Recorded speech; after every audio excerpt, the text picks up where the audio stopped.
Bonjour à chacun et à tous, nous sommes vendredi 14 mars de l'année 2025. C'est l'heure de décrypter ensemble l'actualité telle que vue, traitée et publiée par nos confrères de la presse écrite. La manchette de Dabarou pour démarrer ce matin, Charles Toko au sujet de Béné Dabaroutou 5. Béné Dabaroutou est devenu un label aujourd'hui. C'est à retrouver à la manchette du quotidien Dabarou ce matin. Un autre titre, réalisation des infrastructures dans le département de la Donga. Le préfet Jacques Amadou met la pression sur les entreprises. C'est une information à retrouver à la page 3 du quotidien Dabarou ce matin. Du Coin Info à présent, défense, sécurité et gouvernance locale. Au Bénin, le ministre conseiller Rachidi Gbadamassi face aux acteurs du département du Borgou ce vendredi. Après la tempête du pardon à Niamey, l'ambassadeur à Gonkan reçoit une nouvelle mission. Le quotidien Le Béninois libéré, affaire d'Aïvo, reçu sur BL TV dans Confidence dans le Noir, la posture que suggère l'honorable Gansé Ayaï.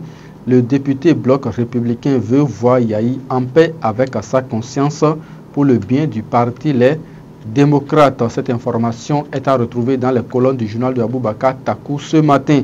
Visite de la zone économique spéciale de Glodjibé. Luc Setonji à Troukpo et les maires saluent la vision industrielle du chef de l'État, le président Patrice Talon. Le potentiel immersion dans le moteur industriel du Bénin. Luc Setonji à Troukpo et les maires conquis par la GDIZ. Procès d'Aïvo des démocrates attisse la rue de Parakou.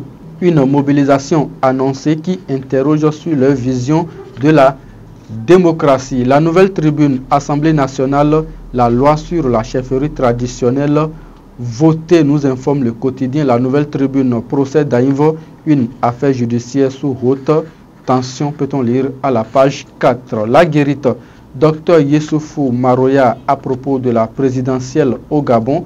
La candidature de notre président de la transition est la bienvenue.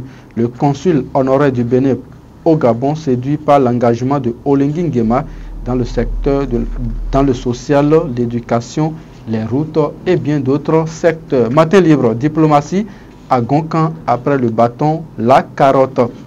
Mettre en lumière le modèle béninois, la GDIZ sera présente à Osaka 2025, nous informe le quotidien Matin Libre ce matin à la page 2. Fraternité, loi portant cadre juridique de la chefferie traditionnelle.